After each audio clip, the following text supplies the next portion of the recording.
Welcome. We really appreciate you all being here with us for a webinar by the National Association of State Head Injury Administrators about supporting effective communication and advocacy between brain injury advisory councils and state agencies. We are really grateful that we are able to do this webinar in part through our work with the Grassroots Project, which is a project funded by the Administration for Community Living to help support grassroots advocacy in a cross-disability focused way. And NASHIA is grateful to be a partner of that and be able to do this webinar and other work through those activities. Next slide, please. Just a little bit of background on NASHIA before we get started. NASHIA is a nonprofit organization created to assist state governments in promoting partnerships and building systems to meet the needs of individuals with brain injury and their families. Next slide. And NASHIA does a number of different things to help support our members and partners, including providing resources and leading trends, training and professional development, helping to support states and partners in connecting and learning from one another, technical assistance, and federal advocacy. Next slide. All right, so we will just briefly introduce ourselves first and then would love to hear more about you in the chat before we get started. I'm Zeta Ricker. I'm the Director of Strategic Partnerships and Policy for NASHIA, and I'm grateful to be able to join today to be able to provide some tips on how states can support advisory council members in educating and advocating as appropriate. And I will turn it over to Maria to introduce herself. Hi, everyone. I'm Maria Crowley, NASHIA's Director for Professional Development. Provide technical assistance and support to the ACL TBI grantees and coordinate training for our organization. And prior to sitting in the NASHIA seat, I was the person that coordinated the advisory board activities in the state of Alabama for the lead agency there. So I will be happy to share what not to do. Good morning, everybody. My name is Russia Nauer, and I'm the director of the MindSource Brain Injury Network in Colorado, and we're the lead state agency in Colorado, and we convene our advisory council on brain injuries here locally. And prior to being in this role, I was actually on the advisory council for 5.5 years before coming over to MindSource. So I get to come and present with Zeta and Maria, which feels pretty intimidating because they're such great experts, but really honored to be here and excited to be with all of you today. Thank you, Maria and Russia. Before we dive in, we would love for everyone to share who you are, your organization, and if there's one or two things that you're hoping to take away from the session. I already see an active chat, but would love for folks to be able to put a couple more things in. We'll also say at the outset that this is a webinar format, so you cannot see other participants, but you should be able to see everyone's chat and messages to be able to contribute. And I'll give it a couple minutes for folks to be able to put in the chat maybe something they're hoping to learn so we can make sure that we're addressing those things.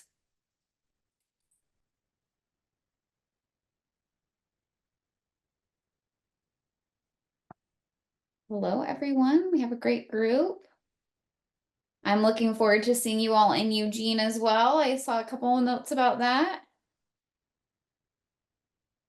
We have some comments about just wanting to keep learning, folks that are new in their role. I love seeing people from advisory councils and from states and other partners joining us. More about how to learn to communicate and coordinate with our state agency partners. Bringing the voice of the community to help in decision making.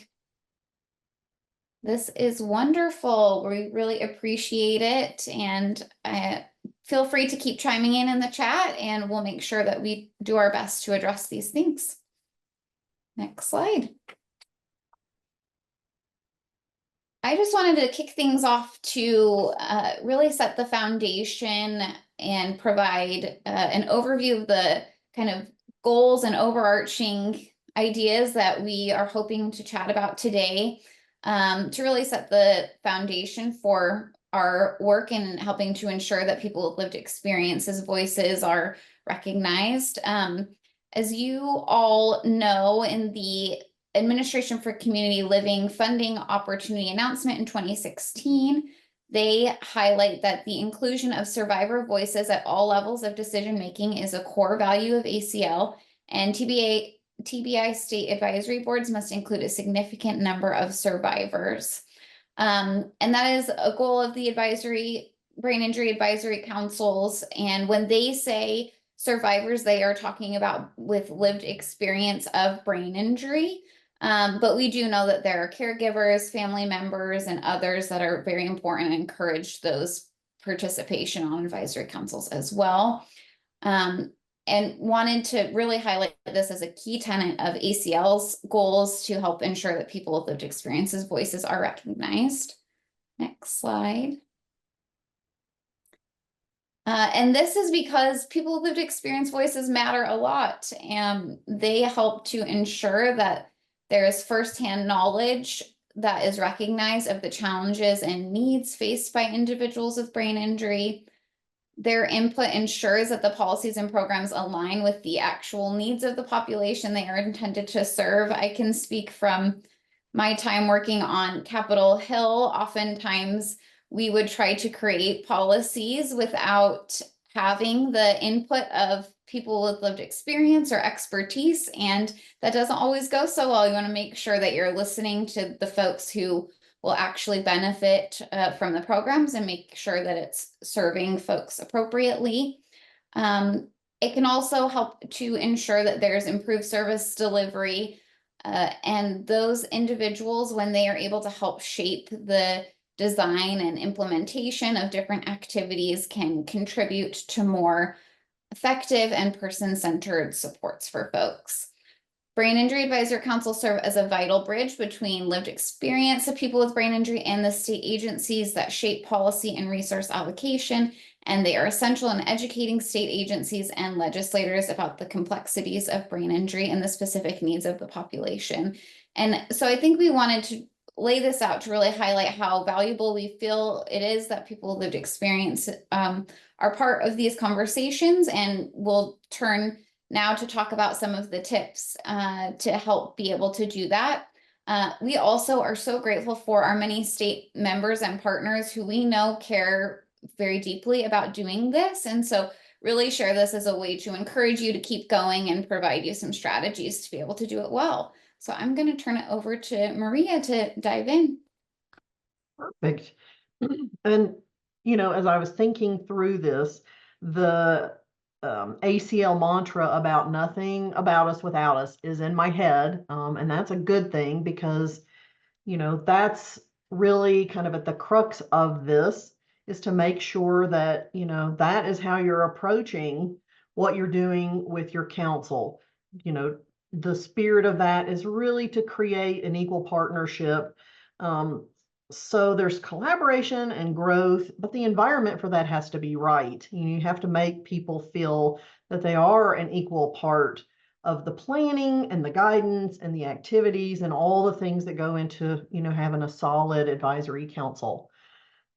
So along those lines, it is, great to set very clear expectations. And as I am talking, I'm looking at the monitor on my right, just so you'll know why I keep looking over, in that direction. That's where I have our slides.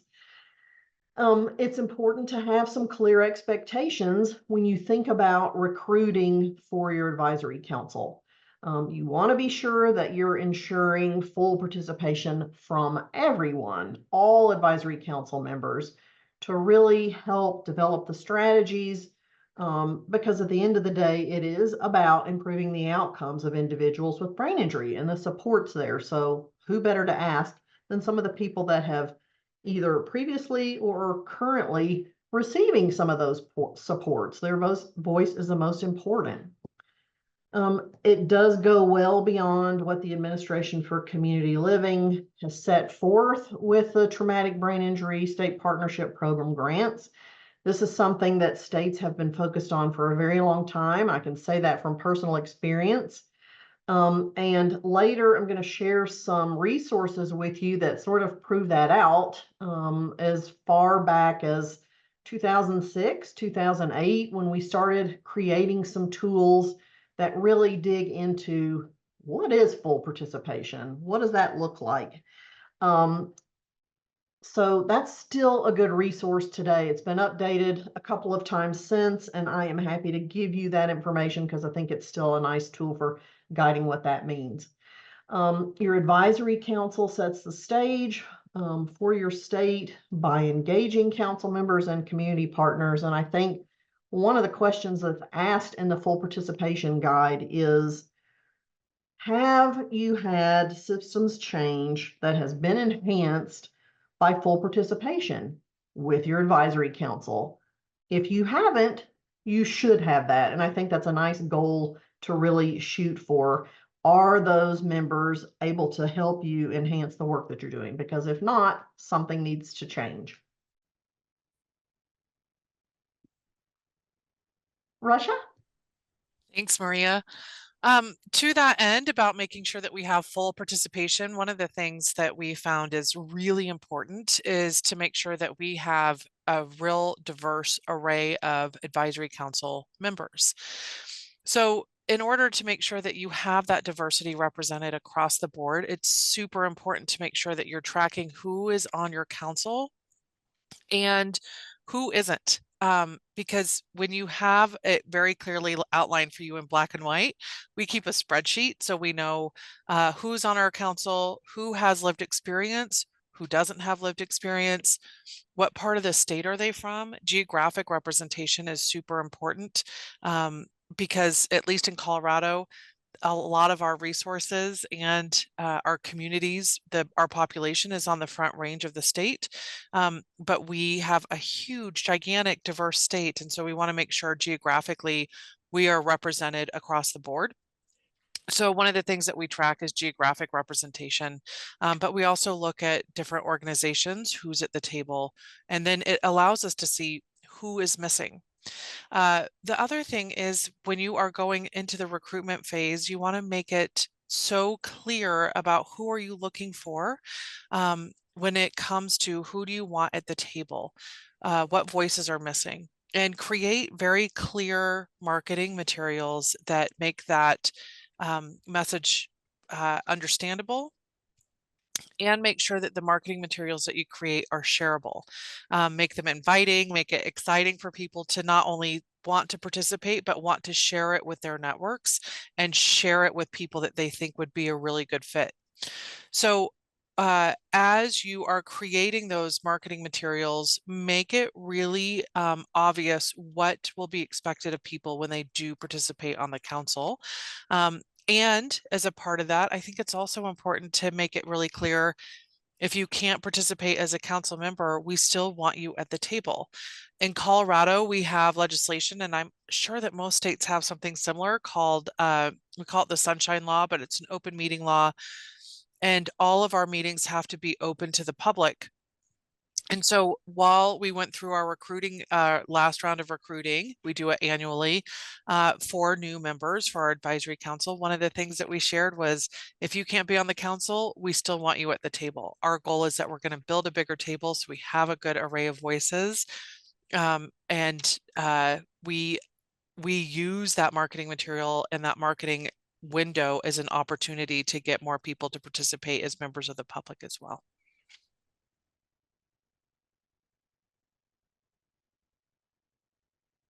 Awesome. And Russia, would you say one tool that might be useful for at least some of the folks that are in the sort of coordination of the advisory council seat might be, if you don't know where the gaps are, maybe it's a good idea to maybe use your state plan to sort of guide where you want to head?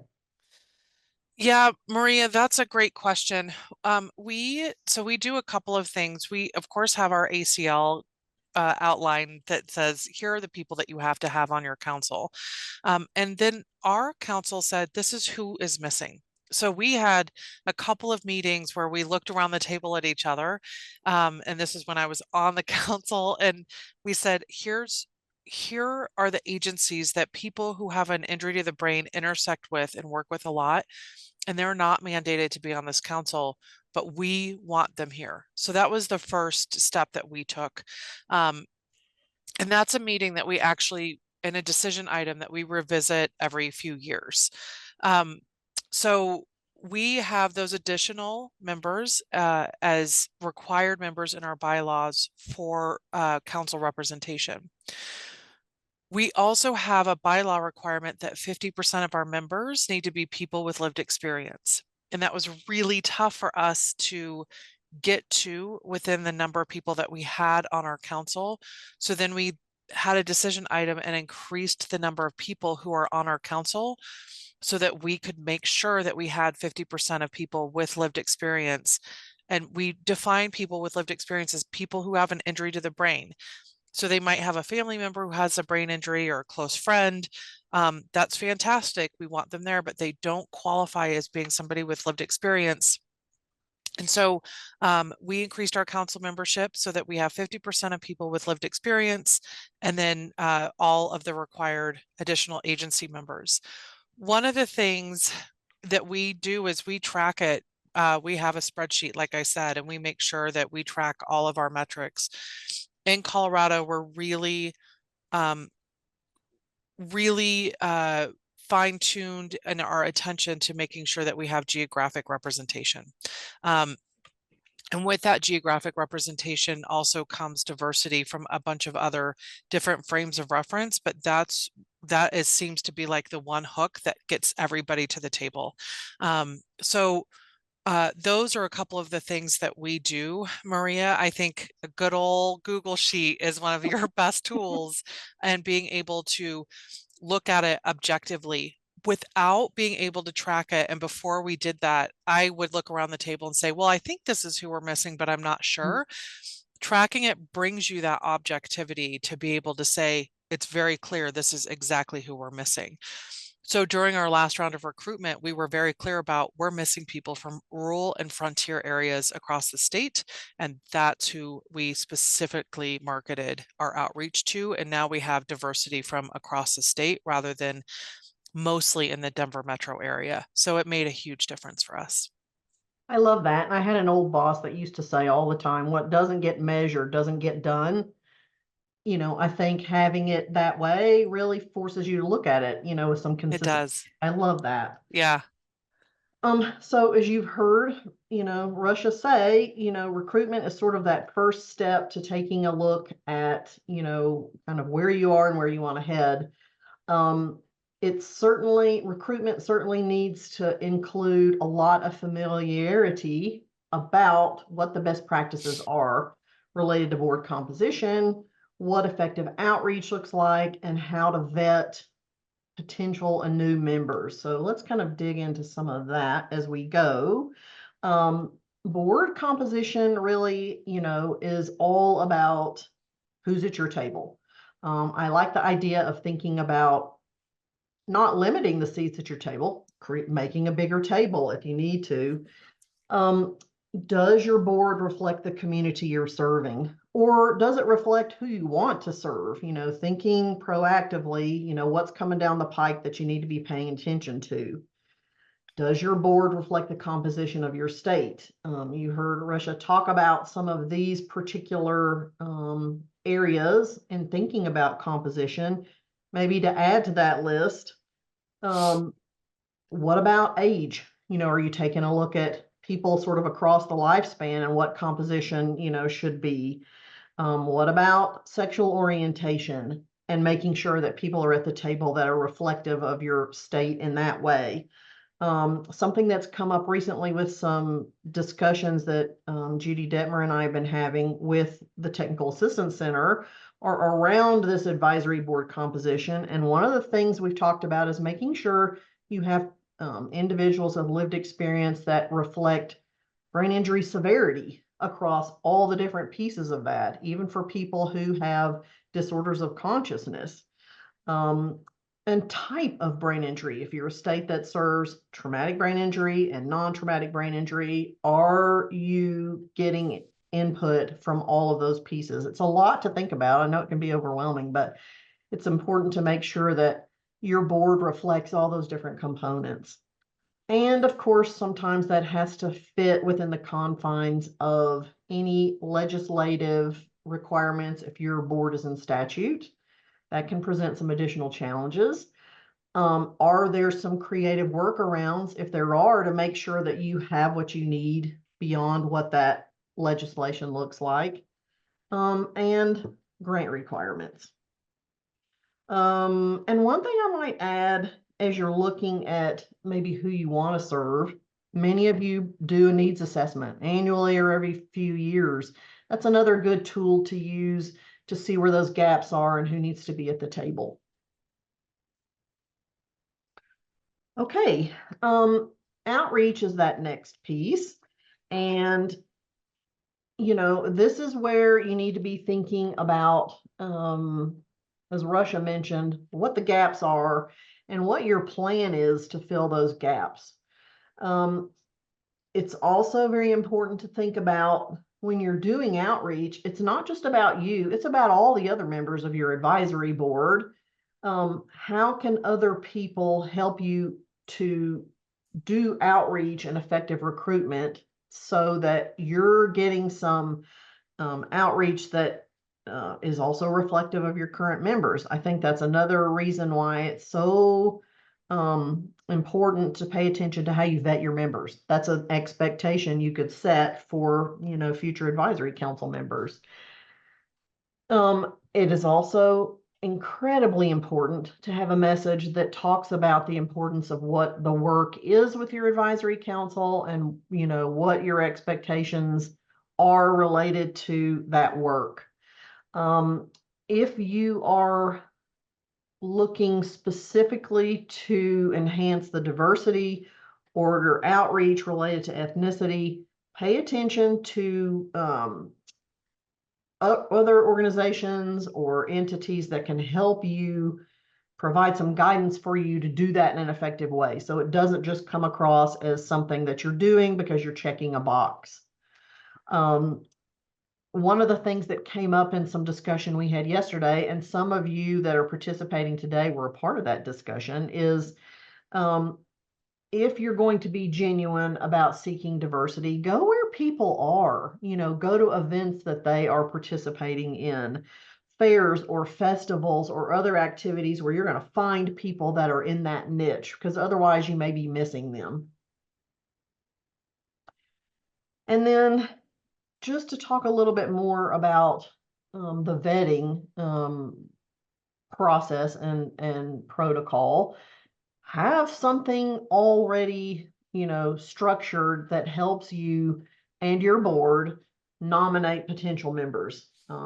Spend some time developing an effective application. Make sure that it's in a format that people can access. You know, I think that's also important. You can't just develop an application and then if people who don't use English as a primary language can't use it, it's not very effective, you know, for that population. Do some interviews in person if possible, or virtually if not, as people are wanting to come on board, literally. And give some thought as to who can help with this piece. Are there other advisory board members that can help you do those interviews? Get some input, some feedback about that application form and that vetting process from individuals of lived experience. They're going to notice things that you may not pay attention to that are potential hurdles in having folks apply to be a part of your board. And then if people want to do kind of a trial run to see what your advisory council is like, allow them to do that. Some meetings, you know, as Russia mentioned, are open.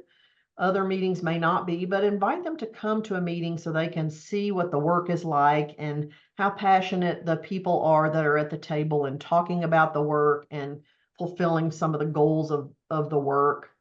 And maybe invite them to serve initially on a subcommittee so you can see a little bit more about them and they can find out a little bit more about you and your board.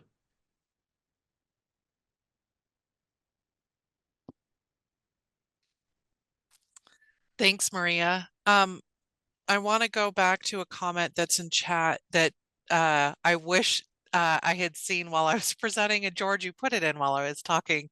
But I think that the semantics conversation is super important. And one of the things that we've learned as a council, both through the process of recruitment and then the participation, is how important semantics are.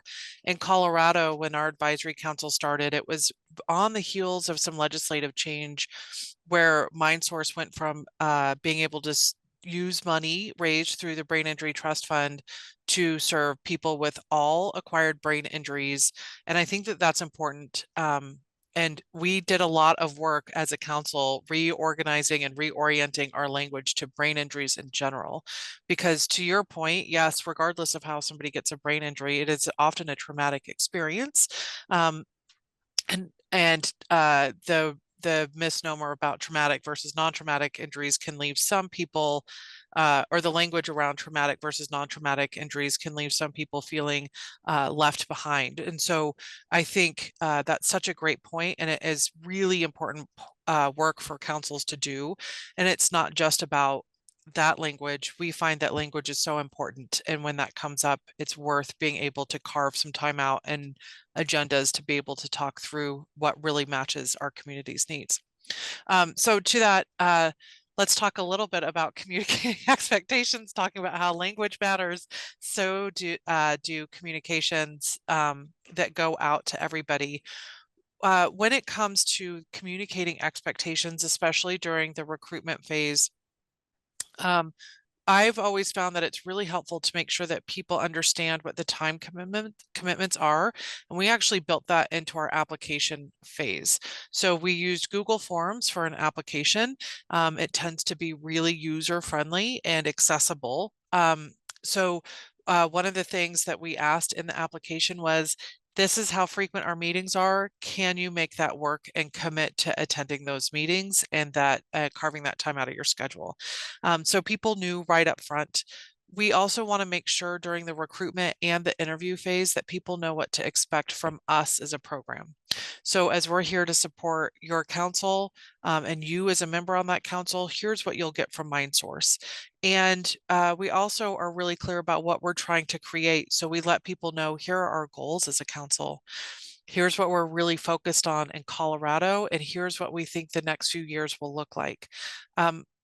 We use our state plan to help communicate those expectations and create that clarity around where we're going with our goals as MindSource and with our council. But it's always helpful to let people know that up front, because not only do you want them to understand what you're working on, but you want to help create that excitement and that passion for why it's fantastic that they serve on your council alongside you and the rest of the council members. At the end of the day, you do always want to make sure that you leave people feeling okay to say no, but you want them to feel excited to say yes.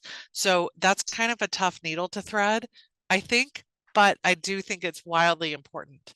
And again, I think really being clear and transparent from the very beginning about who are you recruiting for, what are people committed to, what can they expect from you, and where are you going as a council, sets that expectation of transparency, but it is a real trust building exercise. And if people can expect that from you from the very beginning, they're always excited to not only say yes, but invite other people to join the table with you. To that point, we do have a question in the chat that I think is relevant. Will you please share your thoughts on non-attendance or infrequent attendance by council members? And members are sometimes members are volunteers. How can you help to support that? Yeah, that is, oh man, that's something that we're always paying attention to. It's actually written into our bylaws. how many meetings a person can miss, full council meetings a person can miss a year. We meet quarterly, and if they miss more than 2 meetings, then there's a discussion between them and the co-chairs. Sometimes we recognize it cannot be helped and there are extenuating circumstances, and that comes up in that discussion and they remain on the council. Sometimes they're not extenuating circumstances and it can become disruptive, and they decide that it's not a good fit for them and they step away because they can't make that commitment. And that's completely understandable.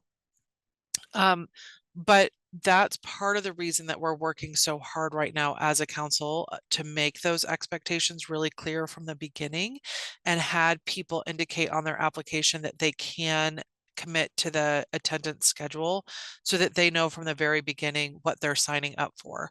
Ask me in a year how that went, because we just started that during this last recruitment period, which was a few months ago, but so far it's actually worked really well for us. I do think what is tough is, I'm going to just speak for Colorado. Our advisory council is really acutely involved in helping guide our implementation for our state plan, but in the actual work of the implementation of that state plan. And if they can't be involved, it stalls progress for our whole community that we're serving. So it is so important that people attend meetings. If they can't attend consistently, we just say maybe it's not the best fit for you to be on the council, but we want you there as a member of the public. Please come when you can, and let's give your council seat to somebody who can attend the meetings, and can vote on items and can move the business of the council forward. So that's how we've approached it. I think that it is, I hope it works. I hope it helps set the stage a little bit differently. But again, yeah, hopefully we do a follow-up webinar in a year and I can tell you how it went. That's great, Russia. And sorry to jump in again. There was also another question, which I think that you mentioned a couple of times about opening up the council to the public and open meeting law to ensure that that happens. Do you have some advice or tips to help ensure that those conversations are productive and the public can participate, and how to do that well? Yeah, so this probably is going to go into some of what our slides are for next, but I can answer the question now. So there's a couple of things. In Colorado, members of the public can speak for the last 10 minutes of the meeting. And we're clear about that from the very beginning. And we're very committed to making sure that our council meetings do not run over and that 10 minutes is for members of the public. There are also 2 caveats that I always offer. We spend a lot of our time in council meetings and breakout rooms, and I will be talking about this a little bit more in depth. I ask that the council meeting members speak first, and then the members of the public speak second. But we break them into equal amounts of participants per room, so there is time for everybody to speak, and we don't tell members of the public they can't speak in breakout rooms. Also, our subcommittees, where the bulk of our actual detailed work gets done as a council, those are also open to members of the public, and anybody, regardless of whether they're a council member and have an actual vote on the council, can be a participant in those subcommittees, and those are not relegated. Members of the public are not relegated to speaking during the last 10 minutes. So that's really where we try to drive a lot of interest and garner that awareness about, here are the limits that we're faced with, but here's how we try to pull your voice in different ways so that people do want to come to the table and help us with this work. And I do think it's possible to be both structured and provide some flexibility. That's a balance, but it is doable if you are intentional about it. Thanks, Russia. I'm just going to move us along to talking a little bit about some strategies kind of at the macro level that are good to point out. We've talked about this already, making sure that members are aware of what the board does and does not do. You can do that through providing some training, both for members and for leaders about recruiting and vetting and onboarding, where you can cover some of that information. It's incredibly important to develop a relationship so that people have some trust and feel comfortable. You have created a comfortable environment for people to feel like they can share what they need to. It does all come back to relationships, as with most things. Have an onboarding process and use it. And again, I think it's super important to make sure that you're getting some feedback from the members of your council about what that looks like and whether they feel like it's effective or it needs to be updated from time to time. Think about pairing new board members with existing members. Do some mentoring, because we know for a fact that works across a number of states. Maryland, I think, is a good example of doing that. And they really have a very trusting, collaborative environment for their advisory council, I think, as a result of that. Include individuals with lived experience on some of your committees, your subcommittees, and your executive committee, because you really want that input at all levels, not just in a general sense. And think about doing some social kinds of events or an annual retreat to really give people an opportunity to have a little bit longer time with each other so that they can kind of reflect on how things are going and just build in some space for socializing. It's a part of the partnership, building. In terms of operation strategies, have a standing committee of folks with lived experience that allows members to talk about things that are coming up. Give them some time to prep for the meeting, before the meeting, so they can feel prepared. Have some consistent structure for those. Have some, rules and boundaries that, ensure that everybody, can have equal input. And it's always good to have meetings on the same day or the same, time of day, so that people don't have to think so hard about when the meetings are. They'll just know. Some strategies for full participation for that pre-meeting, and a lot of these are going to look familiar to you because a lot of these get at universal design. What's good for people with lived experience is also good for the rest of the people that are participating on your board. Sending information in advance as a reminder, trying not to shove so much into your agenda that you never have time to get to the open part of your meeting or have any discussion. Give people breaks if you have long meetings so that they can have a chance to sort of step back and refresh and step back in. If something requires a vote, you need to be sure you give people information in advance so they can know what they're voting on and feel prepared to make a decision. Making sure that all the materials that you have are 508 compliant is incredibly important, and it's good to have them written in clear language. Otherwise, you're not giving equal access to information. If people need accommodations or some kind of technology or support to be able to access meetings in person or virtually, be sure you're providing that, and ask people if what you're providing is actually, in fact, working for them. Come back and get some feedback about how you're accommodating. This is something that Kelly, I know you point out every time we do it, and we do it a lot, spelling out the acronyms. We use them like crazy, and I am the guiltiest person about doing that, and I should not do it because everybody doesn't know what all the acronyms stand for. Giving information in multiple formats, again, providing accommodations. Think about compensating board members who are volunteering their time or stepping out of a job or a role to be able to participate. It's really important. And then doing some co-leading mentoring with a board or a subcommittee to have people with lived experience at the helm, I think is super important. So just some strategies, pre-meeting. When you get to meeting day, more things for you to think about. Having information on the slide deck is good because then everybody can see what you're talking about and they have some frame of reference for where you're about to head. It's just a way to have multiple formats so that people that process things differently have equal access. Same with the next bullet, giving people information on paper or in a digital format during the meeting is good.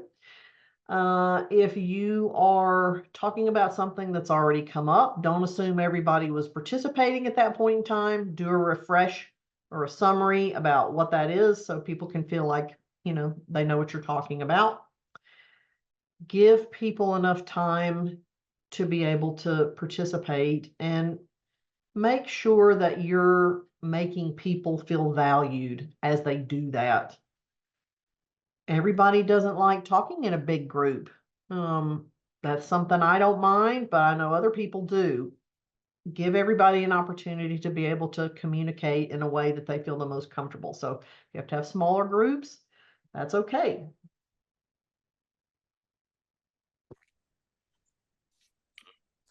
Russia, back to you. Thanks, Maria. Maria covered a lot of what I was gonna say. So here are some things that I'll talk about. I think, again, be inviting and engaging. One of the things that we've started to incorporate is that we invite our council members to log on to the meeting 15 minutes ahead of time. And we just have a scrolling slide deck going. We can test people's mics, make sure they can hear everything. We say hi to folks as they join. But also what happens is they can see our slide deck has Zoom accessibility tips. So they can test those Zoom functions. They have a little bit of time to play with them. And it will have our agenda for the day. So they know what to expect. So it's just rolling in the background. They can get logged on, make sure everything's working, step away, take care of any last things, and then show up present and ready to participate in the meeting. The other thing that we do is we send an agenda. We use Google and we use Google Docs, and then we publish it as a web page. So everybody gets one attachment that they will need for that meeting, and anything else that they need is linked in that attachment.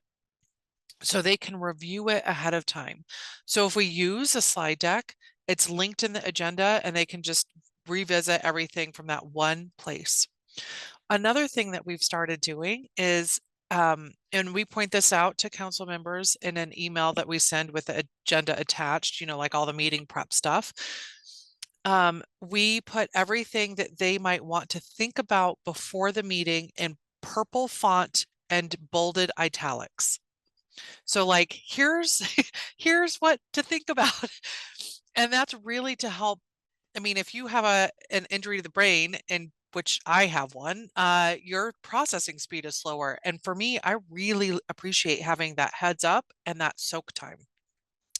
So we send the agenda out at least a week in advance. If we can send it sooner, we send it sooner. And we're very clear about here's exactly what you need to think about before the meeting. So you can come prepared and you can be successful in the meeting. And then we have really moved to very facilitated agendas. And that means that we use a lot of breakout rooms. We give people very clear instructions. And it's a very clear task. It's time limited. Here's what I want you to think about for the next 5 minutes. And you're going to come back and we're going to discuss it as a large group. The reason for that is because, to somebody's point earlier in the chat, we have 22 members on our council. That's a lot of people. But what ends up happening is that 2 or 3 voices can dominate the conversation, and we want to hear from everybody. The other reason that's important is it's really hard to get to know your fellow council members over Zoom, especially when 2 or 3 people are the ones that are always talking. It's intimidating intimidating to talk in front of a large group like that. And so not everybody feels comfortable sharing in that large group format. And so those facilitated agendas and breakout groups are really helpful. And then the last thing we do is after every meeting, we send a feedback survey, and we ask for feedback, and we don't make any knee-jerk reactions to that, but we watch for trends over time. And I will say this though, if you're going to ask for people's feedback, you need to use it and you need to be responsive. And even if it's saying, thanks for taking the survey, we really appreciate the feedback that we got. We are paying attention to it. And here's what we're going to adjust today based on what we heard. So those are a few little tips and tricks that we've picked up along the way. Oh, I forgot I had the slide in here. But I think that this is really important, and it is a conversation that we've had a lot as a council. We're very clear about that the full council versus our subcommittees have different roles and responsibilities. The full council is for big picture decision making and voting. The subcommittees is where the deep dive conversations and work happens. So all of that debating, that back and forth, that tearing things apart, building them up, tearing them down, building them back up again, that happens in the subcommittee. And if something goes to the full council and all of that discussion starts to happen, it's not ready for big picture voting. We need to take it back to the subcommittee, and we invite the people who have the concerns to that meeting so that we can make sure that whatever we're working on is well thought out and comprehensive and speaks to the needs of our community, and well represents us. So once things start going down a rabbit hole, we're like, whoa, time out. This isn't probably ready for prime time. So let's move this to a different conversation, because otherwise the full council meeting can easily get derailed. And what happens when those meetings get derailed, honestly, is people feel really frustrated because they feel like their agenda items, the prep work that they did to prepare for that meeting, what they wanted to talk about wasn't heard because we don't have time for it anymore. So sticking to that agenda and to that format has really helped us out a ton in making sure that there's equity for airtime at our full council meetings.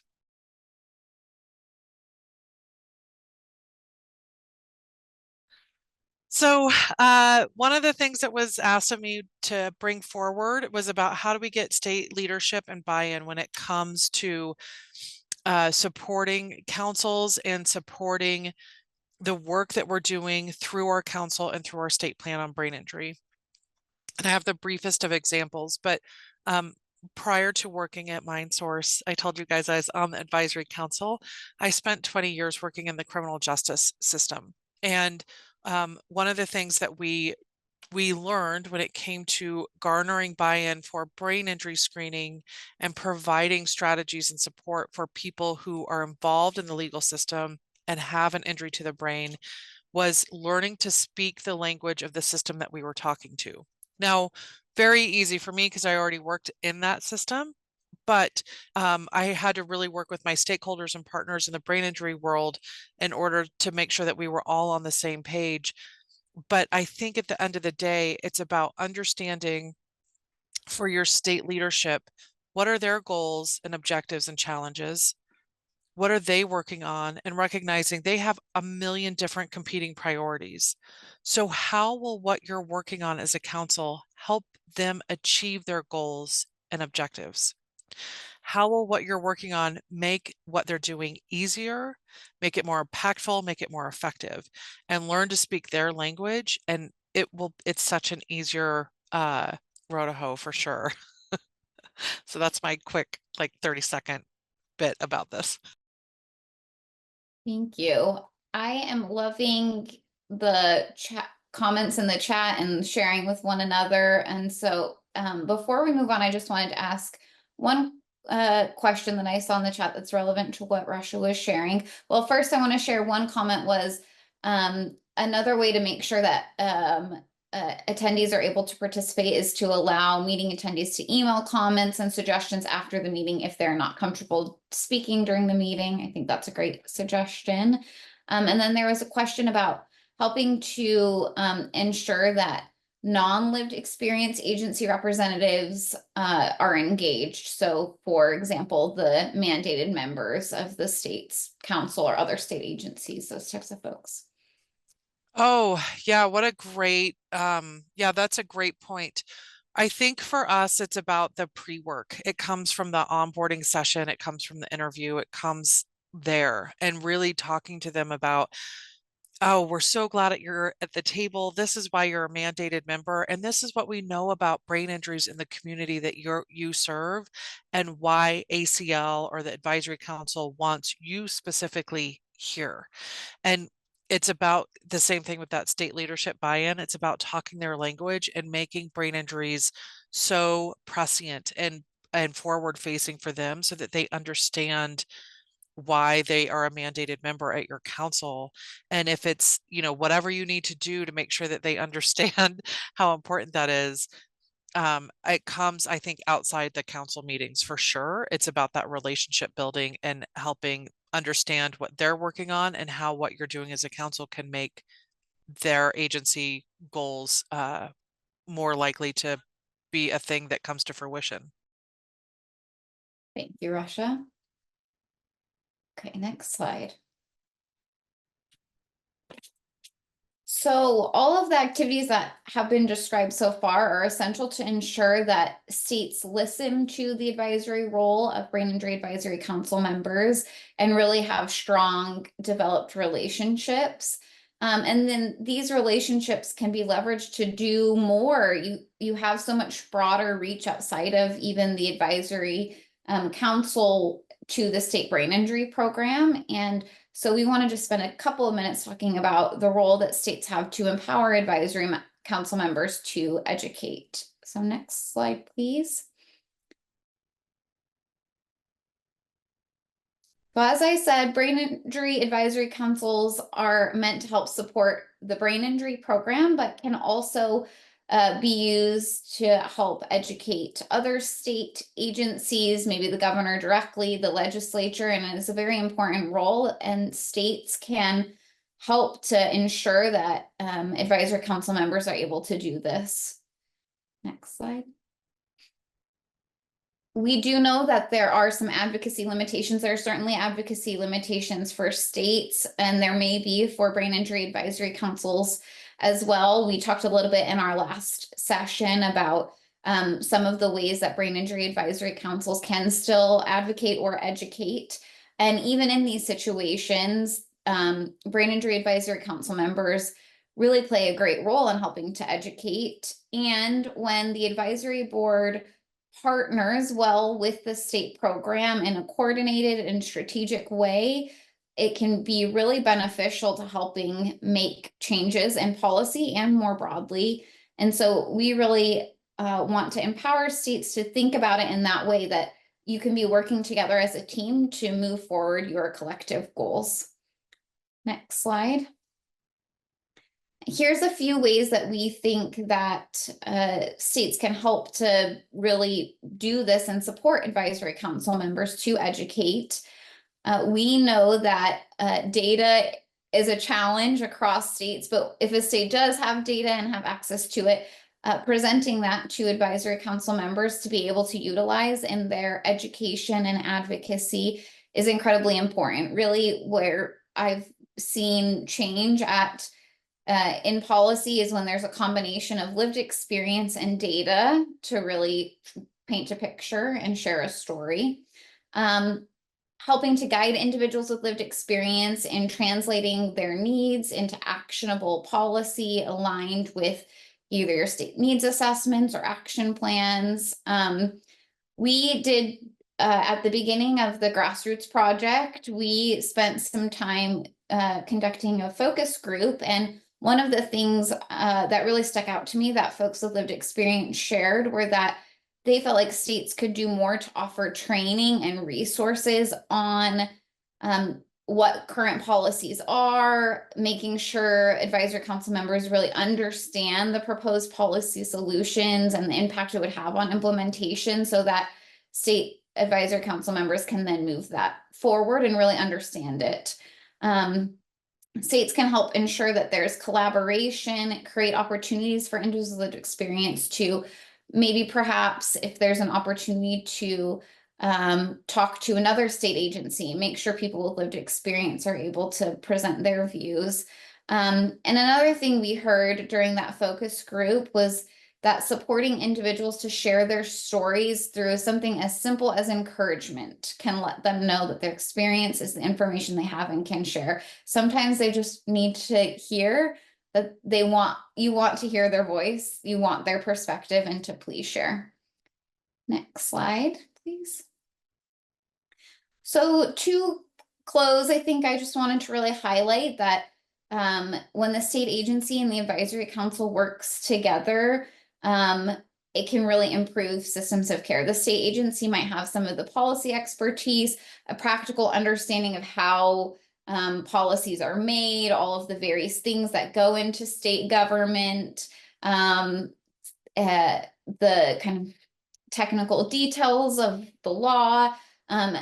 But people on your advisory council have the lived experience. They'll know how it will impact them.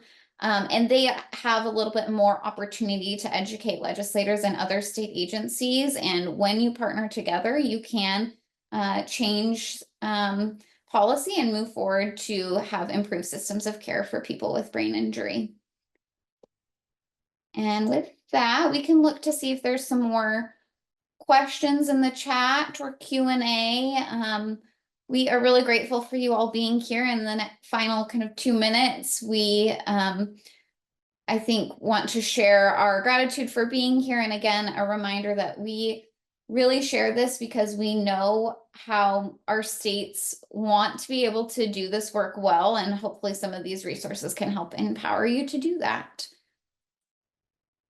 Maria and Russia, if you have any final comments, I welcome you to share those now too, and I'll look through the chat while we're doing that in case we've missed anything.